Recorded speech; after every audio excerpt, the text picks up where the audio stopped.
This time on Poll Hub, turns out America's big fears of a crime wave are not necessarily based on fact or reality, at least at the macro level. New FBI stats show America continues to be historically safe, but there are a handful of significant exceptions. We're going to talk about those. Then we work with many students here at the Poll, and some of them work in our internship program. And one of our student producers wanted to find out more about internships and students in America, and she found some really interesting stuff. So we're going to be talking about that. And we finish with a very timely fun fact that may surprise and disappoint all of those trick-or-treaters ringing your bell very soon. Have you bought your candy yet? Boo! Let's get to it. And hi, everybody. Welcome to Poll Hub. I'm JD Dapper. I'm Barbara Carvalho. I'm Mary Griffith. And I'm Athen Hollis. So we have been polling. Obviously, we poll on issues a lot, all the time. And one of the things that we have seen over the last few years, and it certainly came to the fore in the 2022 election here in New York, where crime was this very big issue that nearly cost, I think a lot of observers think, the Democratic governor of New York, Kathy Hochul, nearly cost her the race. A real fear of crime, especially in the suburbs. And it's not just in New York. It's been across the country. The FBI releases crime statistics, uniform crime statistics and reporting every year, and released the stats for 2022 a couple of weeks ago. And it turns out that the fear of crime is not necessarily correlated with the actual amount of crime. The FBI report for 2022 has shown historic declines in crime. National violent crime decreased 1.2%. Now, that doesn't sound much, but we're basically at as low as we've been.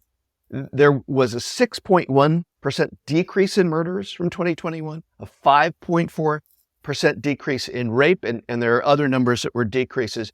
We do want to say before we talk about what Americans are thinking is there were a couple of upticks that are worrisome, hate crimes in particular. Anti-Semitic, up 36%, anti-LGBTQ, up 19%, but anti-Asian hate crimes dropped dramatically from the pandemic when there was this huge increase. They're down 34%. So it's not like this is a great news story. There is a mixed bag here, but what we're thinking about is public opinion versus the reality and how those two often diverge in things like issues like crime or the economy and things like that. So wait, Barb, you've studied this and been in polling for a very long time, and we've seen this in a lot of ways. Not surprising, I'm guessing, to you, but what's the explanation for why people's opinions about things often diverge so significantly from the reality? What's interesting is that we would find perception of crime to be somewhat cyclical in the past. And it would be around the summer months that perception of crime would spike. And I think that was probably fairly related to reality in the sense that kids are out from school, people are traveling around, and we're just more active and around each other. And so we would note that. But I think what has changed is that this perception of crime increasing, the fear of crime, particularly in one's community, has increased. And 53% of Americans worry a great deal about crime, at least according to a Gallup poll that was done earlier this year. And so this is really the first last time. Year, actually, that was March of 2022. Oh, you're right, absolutely. Which would have been when this period that the FBI report covers. Yes, so, yeah. Exactly. Thank you, Yeah. Jay, for clarifying. But I wanted to point out that this is really the first time since 2016 that category has been in the majority. To say worried a great deal or worry a great deal about something in polling is very significant. We call that the kind of the top box, and so how many people are at that extreme. 27% of Americans also worry a fair amount. And we find that the proportion of Americans who worry about crime are more likely to be Republican and to believe that their areas have increased in crime over the year. So is it some of what we are watching through our media sources? Is it something that's happening in our communities? I'm not really sure. I know that we talk a lot about these hate crimes. There has been an increase in hate crimes. I think that's something that people can relate to. And I wouldn't also discount the issue of these mass shootings. I mean, we had another one just as we are recording this, and in Maine. And I think that has to add to the fear that this things can go wrong anywhere, at any time, in any place. Yeah, Barb, you bring up a good point that I was going to mention, which is the idea of the media and what we're consuming and what we're seeing and how much that plays into people's perceptions.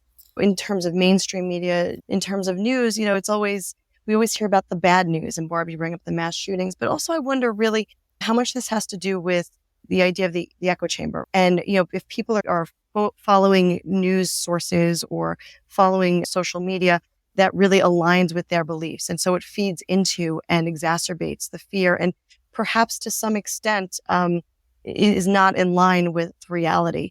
Along those lines, Barb, you mentioned, and we're talking of the idea about hate crimes. This data was before the war between Israel and Hamas. I think it's important for us to point that out.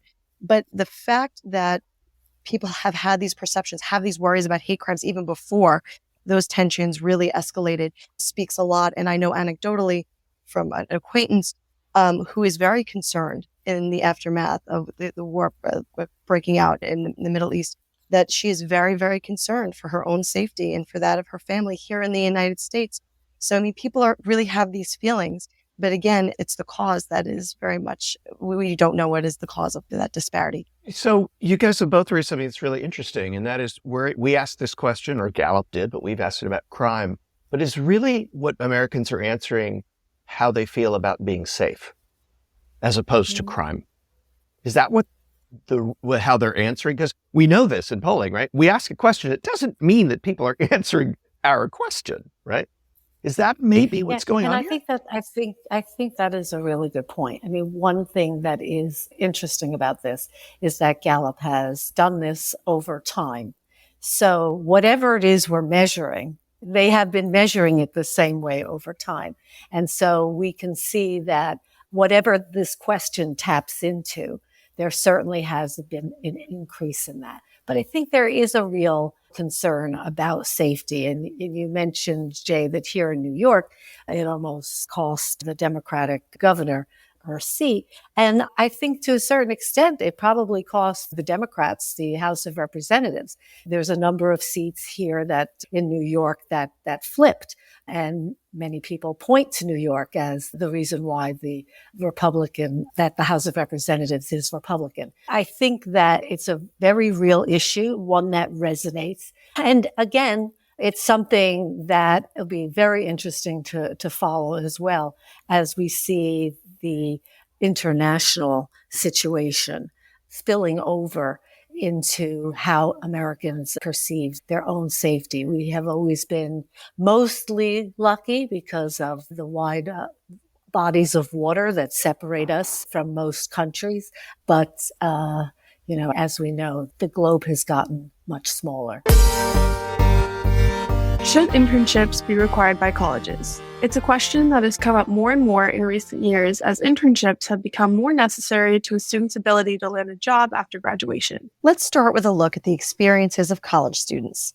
A Gallup study from March shows that 41% of students have had an internship while enrolled in college. Students attending private colleges are the most likely to report an internship during college, with 52% saying they have had one. But first-generation college students are the least likely to report they've had a college internship. Only 27% say they've had one. However, many students report having difficulties finding an internship. Of the college students who reported not having an internship, 3 in 10 say it was because they had difficulty getting one. 23% said they had a hard time finding an internship that interested them, and 20% said they could not afford to have one. Other reasons include having to relocate to get an internship. 17% had this experience, and 25% said they are simply not interested in being an intern. But do these internships really help with what's truly important, getting a job after college? Well, from 2002 to 2016, only 27% of students had a good job waiting for them upon graduation. For 16%, it took 1 year or more to find a good job and 7 to 12 months for another 6%. Almost a quarter, 22%, were not seeking employment primarily due to graduate school. So, did internships help students land better jobs? According to the data, recent graduates who had a relevant job or internship while in school were more than twice as likely to acquire a good job immediately after graduation. 42% of the graduates who strongly agree they had a relevant job or internship as an undergraduate had a good job waiting for them upon graduation, compared with just 20% of those who did not strongly agree that they had a relevant job or internship. Dr. Melissa Gaeke is a senior professional lecturer in political science and the director of the Center for Civic Engagement and Learning here at Marist. We asked her if an internship is a guarantee to a job post-grad. I definitely think, to end today, in 2023, I think it would be very hard for a student to just spend 4 years on campus doing great work, being an excellent student, maybe leading a student organization.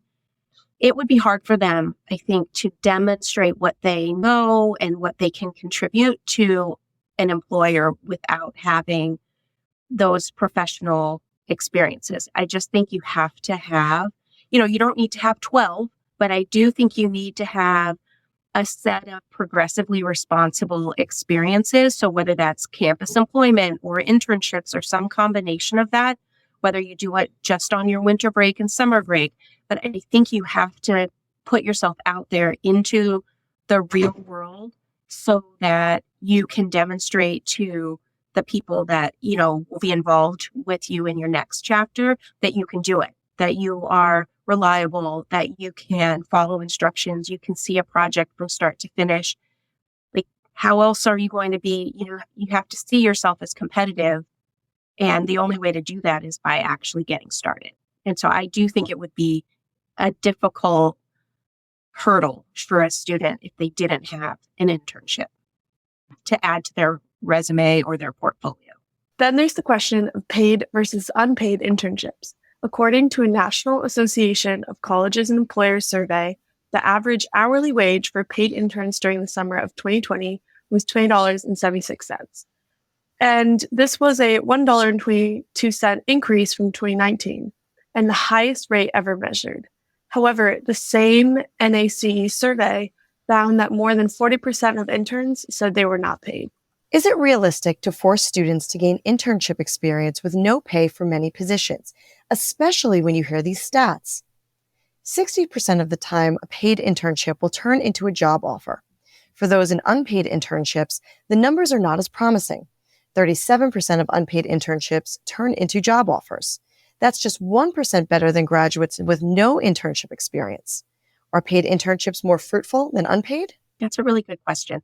I don't know that they're more fruitful, but I do think that there's a trend towards more paid internships. I'm noticing a greater number of organizations, and they may not be able to pay for every hour, but at least doing modest stipends or giving a Metro card or transportation stipend, but something that allows the student to have an additional benefit beyond the academic credit, because there's real work involved in most internships. And I think that's really the thing that matters more, is the quality of the work that the student is going to be asked to do. And some organizations that are really reliant on that student labor, I've noticed those are the organizations that seem to make more effort to try and provide some compensation. Some organizations do great work and they have very meaningful work for interns to do, but they're just so small and they have such a constrained budget that they can't possibly offer the compensation, but they do things more like in-kind of things. So they involve the interns in their operations. They provide them lunch. They, ensure that they have a really meaningful experience with letters of recommendation and maybe, tickets to something. So organizations who value the work can also find other ways to provide benefits beyond the academic credit. Overall, should colleges require internships? And should colleges require internships if many are unpaid and some students cannot financially afford to work them? Yeah, that's a really interesting question, because if you're going to require it, it needs to make sense in the context of what your whole degree looks like. And I worry sometimes with requirements if it adds a degree of being rigid. Like, so now if you were only doing it your junior year, your spring semester, that just means everything is built around making sure you can do that. So it can be encouraged. And I think we see in political science, it's not a requirement. Students often do internships, but they can do them in the summer. They can do them in their sophomore year. So there's flexibility in doing this, but not every student does them. I'm kind of on the fence about whether it should be required, because I do think a lot of investment needs to be made in a program if there is a requirement. You need to have sufficient faculty advisement. You need to have sufficient placements. You need to vet those placements and ensure that they provide a meaningful experience. And if you're not able to really curate those experiences and make sure that students are benefiting from them, then I would have a lot of reservations about making it a requirement. So the big question is, how do we make internships a fair game for all students and provide more jobs after graduation? Athen, you're looking at graduation pretty soon. What do you think? I have had both paid and unpaid internships. And I think while requiring them might be beneficial for some majors, I don't know if it's beneficial or feasible for everybody. And I don't know if they necessarily guarantee a job for graduation. I mean, personally, I'm not from this area. So even getting like a job after graduation from an internship here would mean I would have to move. I live here for college, but it would mean I'd have to move permanently to a state that's 5 hours away from where I'm from. So I think for some people, it means a lot more than for others. Well, it's been a long time since I've been an undergrad, and I have to say that my internship proved incredibly fruitful. I had an internship the fall semester of my senior year, stuck around for the spring semester, and was actually hired after graduation. So I do think that they're beneficial. Now, the question of whether or not they should be required, I don't necessarily think that they should be required, but I do think that students should receive the best education that they can about internships, what they mean, how can they access internships, where can they find information about them, and really providing them with the knowledge to assess whether or not they want to pursue one and what the benefits are and perhaps what the drawbacks are.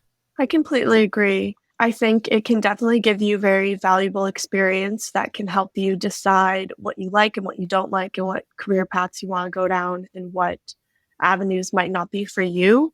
I don't think they're accessible yet for every person, and every person is different. And I don't know who's getting paid $20 an hour in their internship, but I would love that type of deal.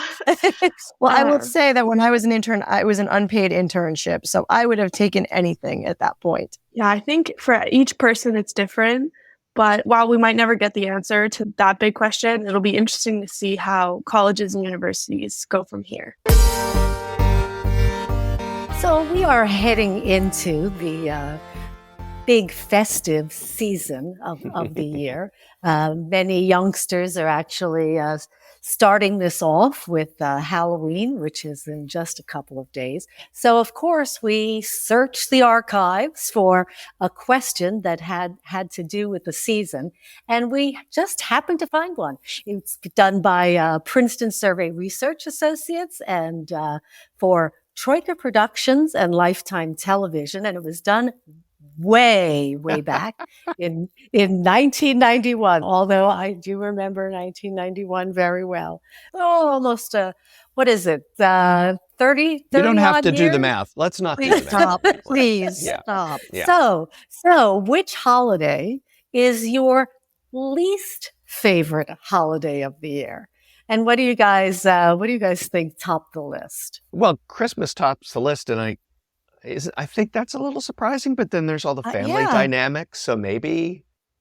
Well, sometimes favorites and, the least favorite can actually be the same thing.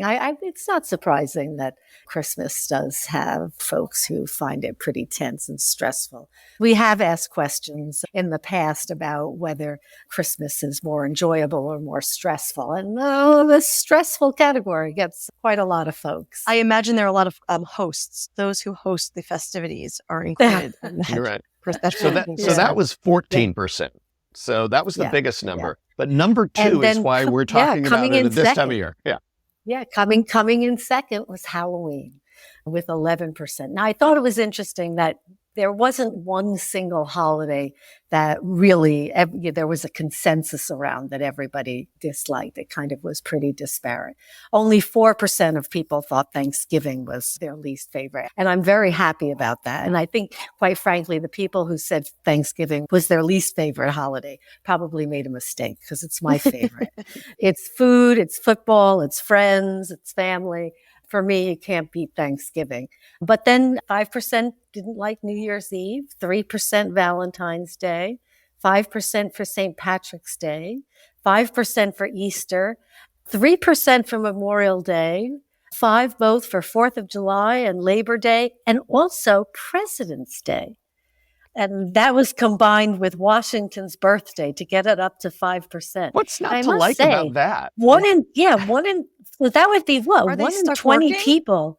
Maybe it's the people that don't get the day off. Yeah. Oh, that could be You it. know? So what do you think You of, know? I mean, Mary, you've got kids that'll be trick-or-treating, and you've got trick-or-treaters that'll be showing up at your door. Both Barb and I live in a place where deer are more likely to knock our doors than children. Yes. Yes. What do you think of that? Why do you think Halloween, more than 1 in 10 Americans back then said it was their least favorite holiday? Why do you think that is? I love Halloween. I love Halloween. At the time that this poll came out, I was just past the trick-or-treating stage, but I did enjoy Rub the it holiday. in. Thank you. No, not at all. It just shows my age. I like Halloween. I really do. There's a lot more stress now that I have kids. You know, my children didn't tell me about a Halloween party that they had until 2 days before last weekend. And I was running around getting costumes, and you can't find the sizes. And then they're not happy with what you find. And so there's that aspect of it. Tough crowd. And of course, then you know, do the stores run out of candy? You know, do I have enough candy? What do you do when you run out of the candy? I mean, look, it's fun. And in the big picture, these are not big problems. But, you know, it is stressful. You don't want to disappoint your kids. You don't want to disappoint your friends. You don't want to disappoint, you know, the people who are coming to your door. So, you know, maybe I take this a little too seriously, but I get the stress. No, I enjoy it. I did used to live in a place where I got a lot of trick-or-treaters and enjoyed it immensely. And even wore some crazy masks to open the door, and had the dogs dressed up, and was having a little get together with family and friends. So, but I was always worried about running out of candy. And it is interesting because I would always have a big bowl and let the kids, I would just tell the kids, well, take what you would like. And it was very funny to see their personalities, because some of them, wanted to empty the bowl, and other ones were, oh no, I'll just take one. I want to make sure you have enough candy for everyone. See, my kids are just concerned that I'm watching, and then I'll see that I take the candy. Well, what are they going as? Let's see. My youngest, she will be one of the characters from A League of Their Own, one of the Rockford Peaches. My younger son will be a vending machine. And well, that's very appropriate. But it's very appropriate because I think her younger guy enjoys vending machines. He does very much. And then my oldest is going to be a NASA astronaut, but with the space suit, not the space suit, the jumpsuit. So like it's that kind of cool with the aviator sunglasses and the hat, and so and he's at that age. A lot more comfortable to walk around the neighborhood than in a full space suit. Yeah, exactly. And that's a little peek into my life. Well, happy Halloween, everybody! Happy Halloween! Ground control to Major Tom. That'll do it for Poll Hub this week. Poll Hub is produced by the Marist Poll at Marist College in Poughkeepsie, New York. Mary Griffith is our executive producer. Casey Schaff is our production supervisor. The Poll Hub team includes Athen Hollis, Hannah Tone, and Rebecca Hendricks. If you enjoy Poll Hub, please consider leaving a review. Positive reviews help other listeners like you find us. If you have questions for us, tweet them at us at Marist Poll. Remember, you can always tell your smart speaker to play Poll Hub, and with any luck, it'll cooperate. Finally, wherever you listen to Poll Hub, there is a subscribe button. Click it, and the latest episode will be ready for you in your podcast app as soon as it's released. We'll see you next time. This is ground control.